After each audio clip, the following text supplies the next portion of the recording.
يا زهور الروض ميدي أسمعي ليلي نشيدي.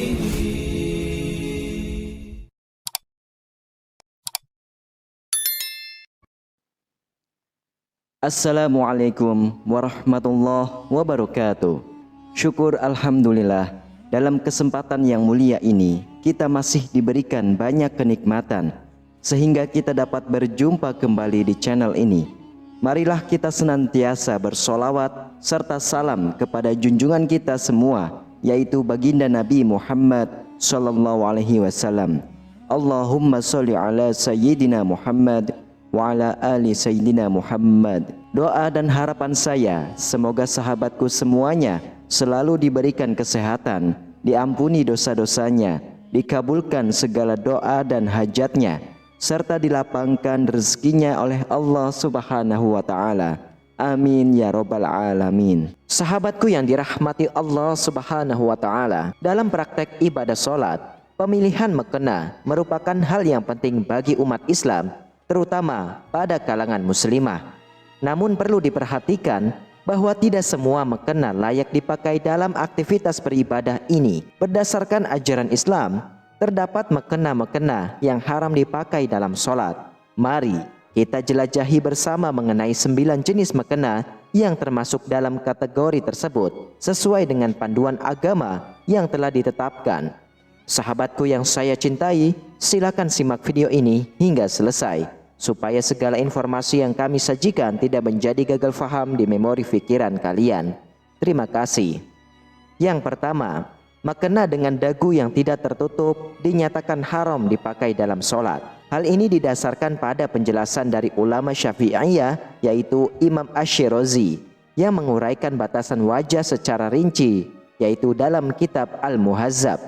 Menurutnya, wajah mencangkup wilayah antara tumbuhnya rambut kepala hingga ke dagu, serta ujung dua rahang dengan batas yang membentang dari telinga satu ke telinga yang lain. Dengan demikian, bagian bawah dagu yang merupakan tempat tumbuhnya janggut hingga ke leher bukanlah bagian dari wajah yang boleh ditampakkan saat melakukan sholat untuk wanita, sebagaimana dinyatakan dalam penjelasan tentang batas wajah tersebut. Bagian bawah dagu dianggap sebagai aurat bagi wanita dan harus ditutup saat melaksanakan sholat. Jika terdapat wanita yang sholat dengan menampakkan bagian bawah dagunya, maka dia perlu diberi pengingat dan nasihat. Namun, sholat yang telah dilakukan sebelumnya tidak diwajibkan untuk diulangi, karena kemungkinan wanita tersebut tidak mengetahui hukum syar'i terkait masalah ini.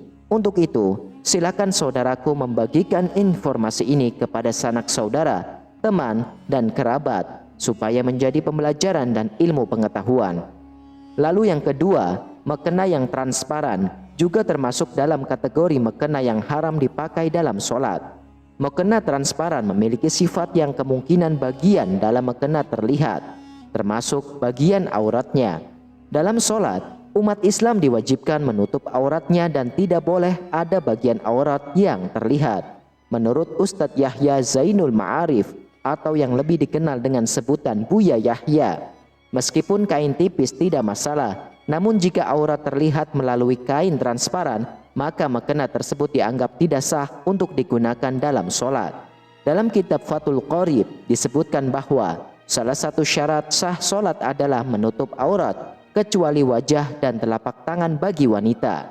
Habib Abdurrahman bin Muhammad bin Husain dalam kitabnya, yaitu Bughyatul Mutarsyidin, memberikan penjelasan lebih lanjut.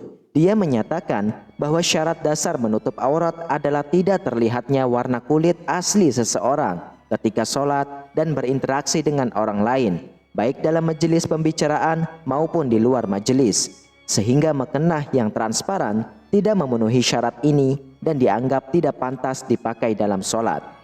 Lalu yang ketiga, mukena berwarna merah polos juga menimbulkan perdebatan dalam Islam. Beberapa hadis menunjukkan larangan memakai pakaian berwarna merah. Salah satunya hadis yang diriwayatkan dari Al-Bara oleh Imam Bukhari, bahwa Nabi melarang 7 perkara, yaitu memakai kain sutra atau pakaian yang bercorak sutra, istabraq, mayasir al-hum. Dalam penafsiran hadis ini, At-Tabari menyebutkan bahwa mayasir al-hum merujuk pada alas yang biasa dipakai oleh wanita pada zaman dahulu saat mereka menunggang kuda suami mereka. Alas ini biasanya terbuat dari kain merah, dibaj atau brokat atau sutra dan berasal dari kebiasaan non-Arab. Selain itu, hadis yang diriwayatkan oleh Ibnu Abbas radhiyallahu anhu juga mencatat larangan memakai pakaian berwarna merah. Diceritakan oleh Ibnu Abbas dalam hadis Imam An-Nasa'i nomor 5266 dengan sanad sahih. Beliau mengatakan, saya dilarang untuk memakai pakaian berwarna merah, cincin emas, dan membaca Al-Quran ketika ruku. Namun, para ulama berbeda pendapat dalam menafsirkan hadis-hadis ini. Pendapat pertama menyatakan haram memakai pakaian berwarna merah secara mutlak. Sebagian tindakan kehati-hatian dan untuk memperkuat hadis-hadis yang melarangnya. Pendapat yang kedua memperbolehkan penggunaan pakaian berwarna merah secara mutlak. Pendapat yang ketiga menyatakan bahwa memakai pakaian yang dicelup dengan warna merah secara penuh adalah makruh. Namun jika warna merahnya ringan atau tidak penuh, maka diperbolehkan. Pendapat yang keempat menyatakan bahwa memakai pakaian berwarna merah secara mutlak adalah makruh jika bertujuan untuk perhiasan atau ketenaran, namun diperbolehkan jika dipakai di dalam rumah atau di tempat kerja. Dengan demikian, meskipun terdapat perbedaan pendapat, umat Islam dianjurkan untuk mempertimbangkan kehati-hatian dan khusyuk dalam memilih pakaian, termasuk dalam hal penggunaan mukena berwarna merah. Lalu yang keempat, mukena yang diperoleh melalui pinjam tanpa izin terdahulu juga termasuk dalam kategori mukena yang tidak pantas digunakan dalam sholat. Dalam ajaran Islam, mempergunakan atau memanfaatkan harta milik orang lain tanpa izin atau pengetahuan pemiliknya disebut dengan ghozob yang diharamkan secara tegas. Dalam Islam, penggunaan dan pemakaian barang milik orang lain hanya diperbolehkan melalui cara-cara yang telah ditetapkan, seperti pinjaman, titipan, menyewa, atau melalui akad lain yang didasarkan pada kesepakatan saling ridho antara pihak yang meminjam dan yang dipinjami. Hadis yang diriwayatkan oleh Imam Bukhari dan Imam Muslim menegaskan bahwa melakukan kezoliman dengan mengambil sejengkal tanah saja akan mendapatkan hukuman yang berat di hari kiamat. Ancaman ghozob juga tercantum dalam hadis lain yang menyatakan bahwa barang siapa yang mengambil harta saudaranya tanpa izin, maka Allah akan menjamin bagi mereka neraka dan mengharamkan surga bagi mereka, bahkan jika barang yang diambil hanya sekecil siwak. Dengan demikian, mukena yang diperoleh melalui pinjaman tanpa izin terlebih dahulu dianggap sebagai perbuatan yang melanggar prinsip-prinsip Islam, sehingga penggunaannya dalam sholat menjadi tidak sah. Yang kelima, mukena yang memiliki gambar hewan juga termasuk dalam kategori haram dipakai dalam sholat. Hal ini didasarkan pada hadis yang diriwayatkan oleh hadis riwayah Abu Daud nomor 4157 dan Imam An-Nasa'i nomor 216 dari Abu Hurairah. Dalam hadis tersebut, malaikat Jibril meminta izin kepada Nabi Muhammad untuk masuk. Namun beliau menyatakan bahwa Jibril tidak bisa masuk karena di dalam rumah terdapat tirai yang bergambar. Jibril mengingatkan bahwa para malaikat tidak akan masuk ke dalam rumah yang dihiasi dengan gambar-gambar. Penafsiran terhadap hadis ini menyatakan bahwa makna syurah atau gambar yang dimaksud adalah gambar makhluk hidup yang memiliki wajah atau kepala. Ibnu Abbas radhiyallahu an menjelaskan bahwa syurah atau gambar adalah kepala, sehingga jika kepala tersebut dipotong atau dihilangkan, maka hilanglah hakikat dari gambar tersebut. Oleh sebab itu, mukena yang memiliki gambar hewan yang termasuk dalam kategori makhluk hidup dianggap tidak pantas dipakai dalam sholat menurut ajaran Islam. Lalu yang keenam, mukena yang memiliki tulisan-tulisan yang haram juga termasuk dalam kategori mukena yang dilarang dalam Islam. Mukena dengan tulisan yang mengandung kata-kata kotor atau kata-kata gaul yang memiliki makna yang tidak pantas sangat jelas dilarang dalam ajaran Islam. Namun alhamdulillah, kebanyakan mukena yang diproduksi tidak mengandung tulisan-tulisan yang tidak pantas. Meskipun demikian, mukena yang memiliki tulisan di belakangnya juga dapat dianggap sebagai makruh, karena hal ini dapat mengganggu konsentrasi orang lain ketika sedang melakukan sholat. Rasulullah SAW menekankan pentingnya khusyuk dalam sholat. sehingga adanya tulisan di mukena yang bisa menjadi penyebab terganggunya konsentrasi menjadi tidak dianjurkan. Oleh karena itu, sebaiknya memilih mukena yang bersih dari tulisan-tulisan yang dapat mengganggu khusyuk dalam sholat. Lalu yang ketujuh, mukena potongan atau sambungan menjadi perhatian dalam hal sholat, meskipun tidak mencapai tingkat haram, namun dapat membatalkan sholat.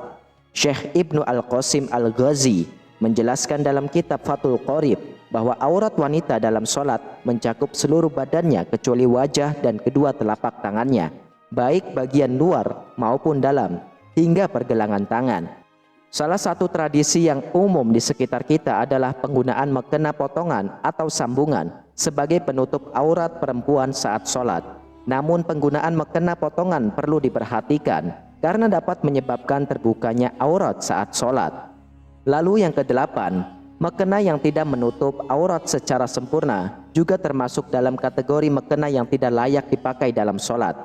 Contohnya, mukena yang terlampau pendek sehingga bagian kaki terlihat, karena aurat seseorang wanita adalah seluruh tubuhnya kecuali wajah dan telapak tangan. Rasulullah SAW bersabda bahwa batasan aurat wanita meliputi seluruh tubuhnya kecuali wajah dan telapak tangan. Beliau juga menegaskan bahwa seorang wanita setelah mencapai usia baligh tidak boleh terlihat dari dirinya kecuali wajah dan telapak tangan. Dalam konteks sholat, penting untuk memastikan bahwa mukena yang dipakai menutup aurat dengan baik sehingga tidak ada bagian tubuh yang terbuka atau terlihat. Kemudian yang kesembilan, mukena yang diperoleh melalui cara yang haram juga termasuk dalam kategori mukena yang tidak layak dipakai dalam sholat. Dalam ajaran Islam, penting untuk memperoleh barang-barang konsumsi, termasuk pakaian, dengan cara yang halal dan terbebas dari segala bentuk penipuan, pencurian, atau pelanggaran hukum lainnya. Jika mukena tersebut diperoleh melalui cara yang haram, misalnya hasil dari penipuan, pencurian, korupsi, atau perdagangan yang tidak sesuai dengan prinsip-prinsip Islam, maka penggunaannya dalam sholat menjadi tidak pantas. Rasulullah SAW mengajarkan umatnya untuk mencari rezeki dengan cara yang halal dan menjauhi segala bentuk kemaksiatan. Sebagai seorang muslim, penting untuk selalu memperhatikan asal-usul barang-barang yang digunakan dalam ibadah, termasuk mukena. Dengan memastikan bahwa mukena diperoleh secara yang halal, kita dapat menjaga kesucian ibadah sholat, serta menghindari dosa-dosa yang mungkin timbul akibat penggunaan barang yang haram. Sahabatku yang dirahmati Allah Subhanahu wa Ta'ala, itulah 9 jenis mukena yang haram dipakai ketika sholat. Wallahu a'lam bishawab. Semoga video ini bermanfaat untuk kita semua. Dan saya berterima kasih sekali kepada sahabatku yang sudah menonton video ini hingga akhir. Semoga para sahabatku diberi kesehatan, keafiatan, diberi kelancaran rezeki yang barokah, dan diberi kemudahan dalam setiap urusannya, baik di dunia maupun di akhirat. Amin, amin ya robbal alamin. Wassalamualaikum warahmatullahi wabarakatuh.